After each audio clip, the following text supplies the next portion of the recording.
Et on est de retour place Beauvau avec le ministre de l'Intérieur. Rebonsoir Bruno Retailleau. Bonsoir.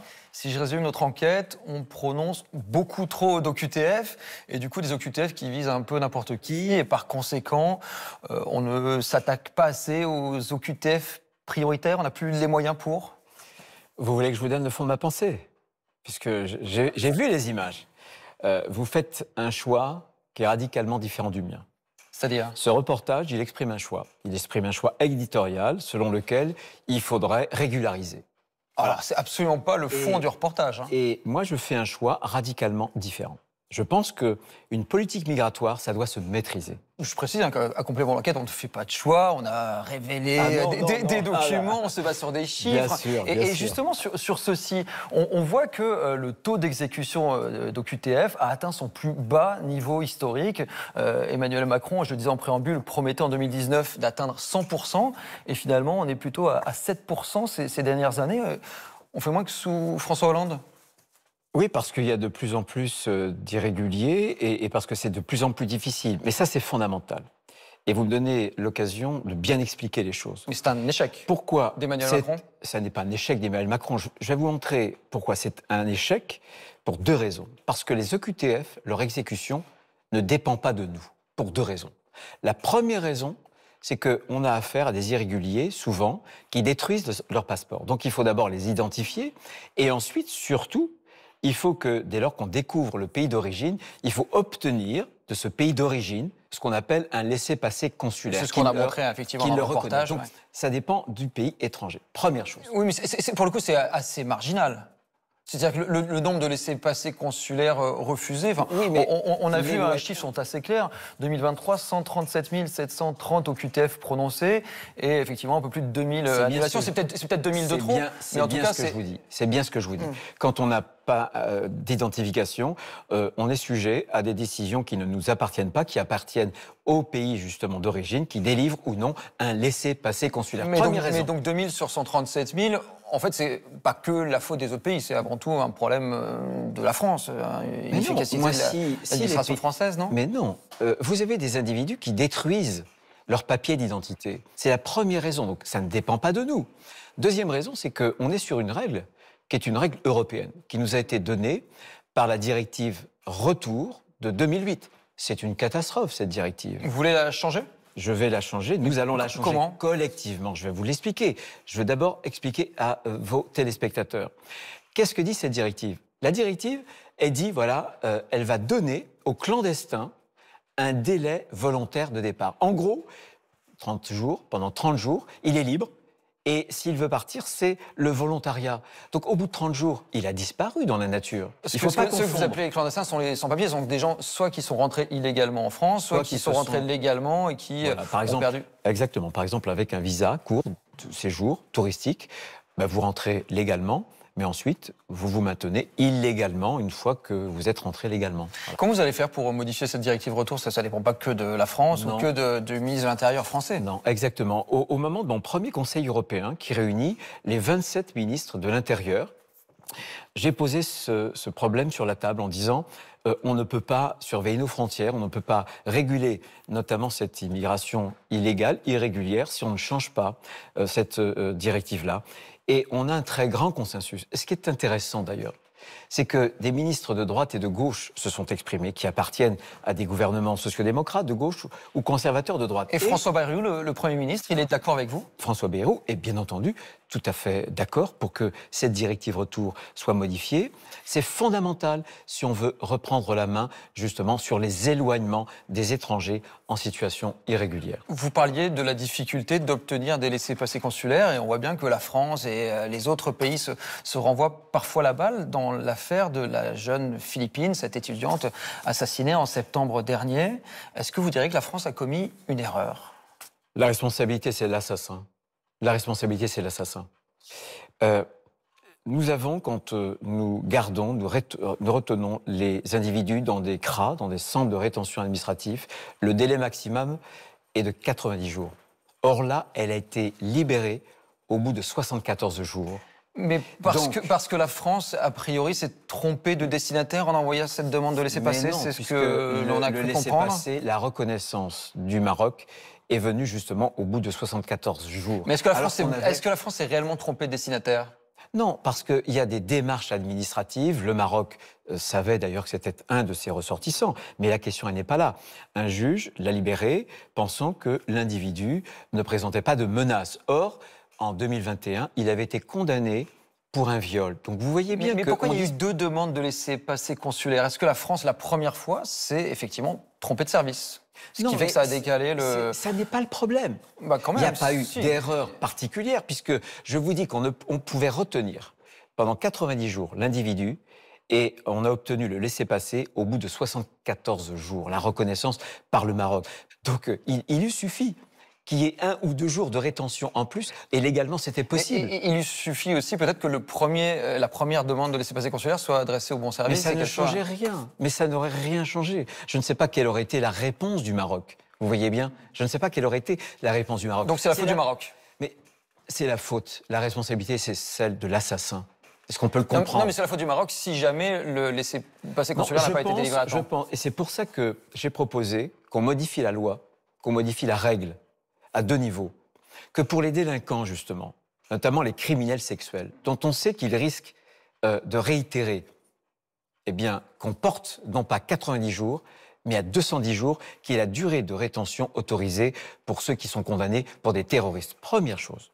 Deuxième chose, je veux que les préfets, lorsqu'ils contestent la décision d'un juge de libérer un individu dont on estime qu'il présente une dangerosité, eh bien que le préfet, lorsqu'il conteste cette décision du juge, cette contestation permette de suspendre. Est un effet suspensif, voilà, parce que c'est plus protecteur lorsqu'on a des individus qui sont dangereux. Alors, prolonger la durée de rétention, ça fait de nombreux mois, de nombreuses années que c'est étudié, et la rapporteuse Brigitte Klinkert, qui est interviewée dans le reportage, a expliqué qu'une extension de la durée légale de rétention autorisée de 90 jours ne serait pas de nature à apporter des résultats plus satisfaisants en matière d'exécution d'OQTF. C'est une ancienne ministre, ancienne Les Républicains, on ne peut pas la suspecter d'être une militante pro-immigration. Elle dit que c'est pas ce qu'il faut faire. Mais moi, je ne suis pas de cet avis. Pourquoi? Parce que vous voyez bien que la difficulté qu'on ait avec les pays d'origine d'obtenir les laissez-passer. Donc il nous faut du temps, et notamment pour les individus les plus dangereux. Oui, mais elle dit que justement, ça pourrait braquer les pays d'origine. Elle a pour le coup travaillé sur le sujet, elle a auditionné les différentes parties, et elle explique qu'il ne faut pas faire ça, a priori. La durée de rétention est au maximum en France de 90 jours. Elle est de plus de 500 jours en Allemagne. Vous vous rendez compte? 90 jours en France, 500 jours en Allemagne.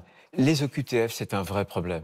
Je vous ai indiqué pourquoi on avait un taux d'exécution qui était trop faible, parce que ce taux d'exécution, malheureusement, ne dépend pas de nous. Il faut donc changer le jeu, changer la donne. C'est ce que j'essaie de faire. Il y a un taux d'exécution très faible aussi parce qu'il y a une inflation et une explosion du nombre d'OQTF. Enfin, je vous remontre ces chiffres-là, c'est intéressant. On voit qu'en 2010, on était à moins de 40 000 OQTF, plus de 137 000 aujourd'hui. Ça a plus que triplé en moins de 15 ans. Et quand on compare à d'autres pays, vous parliez de l'Allemagne tout à l'heure, mais également l'Espagne ou l'Italie, on voit que non seulement on prononce beaucoup plus d'OQTF que les autres, mais on est aussi, la France, le pays qui expulse le plus. C'est pas forcément ce dont on a l'impression quand on vous écoute.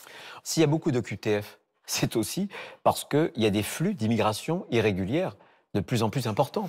Pas forcément plus en France que dans d'autres pays, qu'en Italie par exemple. Non, mais on a des lois et je souhaite qu'elles soient respectées, tout simplement. Moi, je souhaite par ailleurs, parce que je pense que ça nous aiderait énormément, qu'on rétablisse ce que François Hollande avait défait en 2012. François Hollande avait abrogé ce qu'on appelle le délit de séjour irrégulier. Moi, je souhaite que ce délit de séjour irrégulier rentre à nouveau dans la loi. Pourquoi? Mais ce qui, pour le coup, n'est pas conforme au droit européen. Absolument, si. Si, la preuve, c'est que... C'était la raison qui a été invoquée à l'époque pour le supprimer. Non, ce qui n'est pas... Non, soyons précis. Mon souhait, c'est qu'il y ait une peine d'amende aujourd'hui. Et c'est possible. Des pays européens le font. Ce qui n'est pas possible, c'est qu'il y ait la contrepartie de peine d'emprisonnement. Mais ce qui serait pour tout important, c'est qu'avec le rétablissement de ce délit-là, ça deviendrait un délit et ça permettrait aux forces de police, de gendarmerie, aux forces de sécurité intérieure d'avoir des pouvoirs d'investigation qui nous permettraient de mieux approcher l'origine, quand les papiers sont détruits, le pays d'origine, l'identité de l'individu. Donc vous allez légiférer là-dessus? Vous en avez parlé avec le Premier ministre? Je souhaite qu'il y ait notamment une PPL, sans doute, du Sénat ou de l'Assemblée nationale pour rétablir c'est-à-dire le délit de séjour irrégulier. C'est fondamental. Il y a aussi un symbole. Enfin, moi, si je rentre dans votre maison, par effraction, c'est un délit. Le symbole, quelqu'un rentre en France par effraction en violant la loi française, ça doit être aussi un délit. Au niveau du symbole, c'est important. On a vu ces chiffres, cette explosion du nombre d'OQTF. Est-ce que on prononce en France trop d'OQTF? Non, non, bien sûr que non, puisque d'ailleurs le reportage le dit assez bien. On priorise, notamment en les mettant en centre de rétention administrative, ceux qui présentent des menaces de troubles à l'ordre public. Les TOP, voilà, troubles à l'ordre public. On met beaucoup de gens dans les troubles à l'ordre public. Quand, par exemple, un magistrat, un juge qui nous explique qu'une personne s'était retrouvée OQTF, troubles à l'ordre public, simplement parce qu'elle n'avait pas de ticket de métro. Non, franchement, je ne connais pas ce cas-là. 90%, 92 même pour être très précis, des individus détenus dans les CRA sont l'objet justement d'individus dont le profil, c'est le trouble à l'ordre public. Mais quand on est dans un CRA, nous, on priorise parce qu'on n'a pas assez de place. Donc, je priorise les individus les plus dangereux. Mais on peut être dans un CRA, tout simplement parce que pour des mesures d'éloignement. Mais justement, il y a presque un paradoxe à dire on va prioriser les plus dangereux et en même temps massifier les OQTF. Et pour le coup, cette politique de systématisation des délivrances OQTF a été étudiée par la Cour des comptes et qui est très sévère. Elle explique que c'est un enjeu de communication administrative, que cette pratique engorge les préfectures, que du coup les OQTF sont délivrés à l'égard de personnes insérées dans la société et que même ça nuit au caractère dissuasif des mesures d'éloignement. En gros, la Cour des comptes dit que vous avez tout faux. Moi, je m'inscris en faux. C'est un magistrat de la Cour des comptes qui a écrit cela. Mais la Cour des comptes se trompe. Je ne vois pas en quoi le fait que la règle, le droit français ne soit pas respecté, ne soit pas sanctionné. Oui, mais on voit bien qu'aujourd'hui, on met dans les OQTF un peu tout et n'importe quoi, des personnes qui ont été condamnées, des personnes qui sont bien insérées, qui travaillent, etc. Et du coup, les moyens de des préfectures n'étant pas infinis, est-ce que ça ne nuit pas finalement à l'efficacité de la politique d'éloignement envers les individus qui posent réellement problème et qui sont extrêmement minoritaires? L'OQTF constate une situation d'irrégularité sur le territoire. Donc, à chaque fois que la règle est violée, on doit la constater. Et elle est constatée aussi avec un document, donc avec une décision sur l'OQTF. Ça n'a rien à voir. Est-ce qu'il y a, selon vous, une surreprésentation des crimes et des délits chez les personnes sous OQTF? En tout cas, il y a une corrélation. Je me souviens très bien que mon prédécesseur, Gérald Darmanin, quand il avait fait le rapprochement entre la population carcérale, l'origine, les étrangers, le poids dans la population carcérale en prison par rapport au poids, en gros 7%, il avait souligné qu'il y avait une surreprésentation. Mais il y a tout un tas de biais qui expliquent ces statistiques. Non. Et c'est vrai que... On en a d'autres, malheureusement, on en a d'autres. Parce que quand on regarde très factuellement les chiffres du ministère de l'Intérieur, on se rend compte qu'il y a 1,4% des personnes sous OQTF qui ont été condamnées pour un crime ou pour un délit. Ça veut donc dire que 98,6% n'ont jamais été condamnés par la justice. C'est pas forcément... Mais vous vous trompez. Vous vous trompez. L'OQTF n'est pas prise en fonction d'un trouble à l'ordre public. L'OQTF, c'est simplement une décision qui constate l'irrégularité d'un individu sur le territoire français. Ça n'a rien à voir. Ça n'a rien à voir. Malheureusement, il y a une corrélation. On fait souvent le lien dans les discours politiques et certains discours médiatiques également, un lien entre OQTF et insécurité, non?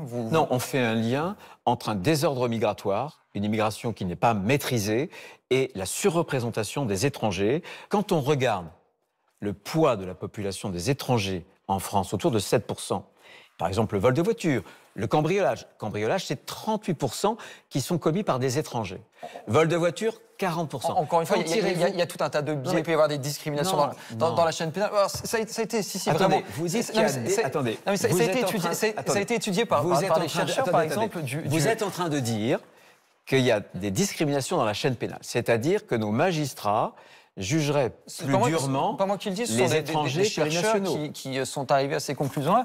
Et par exemple, le CEPI, donc qui est le Centre d'études prospectives et d'information internationale, un centre sérieux qui dépend de Matignon, a expliqué que les études concluaient unanimement à l'absence d'impact de l'immigration sur la délinquance. Eh bien, la réalité dément cette étude. Et cette réalité, ces chiffres, la préfecture de police de Paris. C'est grave, ce qui concerne. Ce sont des chercheurs qui travaillent pour Matignon, la préfecture de police de Paris, mais aussi la préfecture, l'ensemble des préfectures. Et les chiffres que je tiens à votre disposition permettent d'affirmer un certain nombre de points. C'est une réalité. Mais vous savez, peut-être qu'à France Télévisions, vous ne voulez pas voir la réalité, mais les Français, ils la voient. On regarde la réalité, on regarde ce qui se passe, on interroge, on regarde aussi les rapports de personnes compétentes qui ont étudié des questions et qui sont des experts de la question. À 70%, les Français souhaitent qu'on reprenne le contrôle.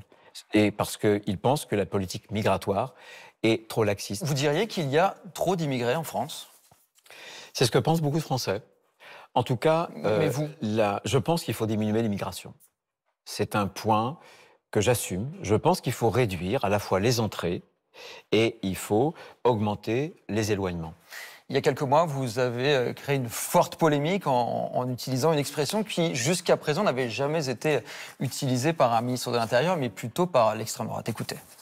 L'immigration n'est pas une chance pour la France, c'est même un fléau. L'immigration n'est pas une chance. C'est un fardeau. L'immigration n'est pas une chance. Bien sûr, je pense que l'immigration n'est pas une chance. Si tel ou tel... Vous assumez qu'il y a une proximité idéologique entre vous et une partie de l'extrême droite? Non. Je vais vous dire, le problème, c'est que l'extrême droite a grossi au fur et à mesure que la droite avait honte de ses convictions. Il y a une bien-pensance qui a pesé sur la droite. Et la droite a oublié un certain nombre de fondamentaux. Elle s'est écartée de son électorat. Son électorat l'a fui. Et moi, ce que je dis, c'est que j'affronte la réalité. Et je dis et j'argumente. Si l'immigration n'est pas une chance pour les émigrés, c'est parce qu'on leur promet l'Eldorado. Et bien souvent, c'est autre chose que l'Eldorado qu'ils trouvent ici parce qu'on n'a plus les moyens de les accueillir. Et ce n'est pas non plus une chance pour la France, parce que le désordre migratoire entraîne d'autres désordres. Donc il faut réguler. Mais c'est les Français qui nous le demandent. Ce n'est pas Bruno Retailleau qui le souhaite. Une petite question d'actualité. Cette semaine, lors de son discours d'investiture, le nouveau président américain, Donald Trump, a expliqué qu'il allait bien mettre en place ce qu'il appelle un plan de déportation de millions de criminels sans papier. Vous en pensez quoi? Moi, je suis français, donc je ne copie jamais sur les autres. La France, le peuple français, tous les autres pays d'Europe veulent la même chose. Ils veulent des dirigeants qui puissent reprendre le contrôle de l'immigration. Mais vous pensez quoi de ce que fait Donald Trump, pour le coup? Même les termes millions de criminels clandestins. J'ai suffisamment à faire pour régler les problèmes de mon pays. Moi, je ne suis pas un franco-américain, je ne suis pas un gallo-ricain, je suis français. Non, mais en tant qu'observateur de l'actualité, vous avez été choqué par certaines paroles ou certains gestes, même d'Elon Musk lors de cette investiture? Bien sûr, je ne suis pas américain, je suis français. Vous n'êtes pas choqué ou pas choqué? Ce que je vous dis, c'est que dans le monde occidental, d'ailleurs, au-delà même du monde européen, et notamment les peuples européens, veulent de leurs dirigeants qu'ils reprennent le contrôle. Et si les dirigeants sont insensibles aux demandes des peuples, parce que c'est ça la démocratie, alors ils nous chasseront et ils nous remplaceront par des populistes. J'ai une dernière question avant de conclure cette interview qui n'a pas grand-chose à voir avec les OQTF. Il s'agit de notre consoeur Ariane Lavrieux. Elle travaille pour le média indépendant Disclose et il y a 3 ans, elle a réalisé un complément d'enquête sur une opération secrète de la France en Égypte dans laquelle des civils égyptiens sont assassinés. Ça lui a valu des poursuites pour violation du secret défense. On a appris qu'elle avait été perquisitionnée, qu'elle avait été également suivie par la DGSI, son téléphone géolocalisé. Elle a été convoquée par une juge vendredi dernier. Elle n'a pas été mise en examen. Est-ce que vous, en tant que ministre de tutelle de la DGSI, vous êtes choqué par ce qui lui est arrivé simplement pour avoir fait son travail? En tant que ministre, il y a la séparation des pouvoirs. Et vous l'avez indiqué, il y a une procédure judiciaire. Et donc cette procédure judiciaire ne me permet pas de m'exprimer.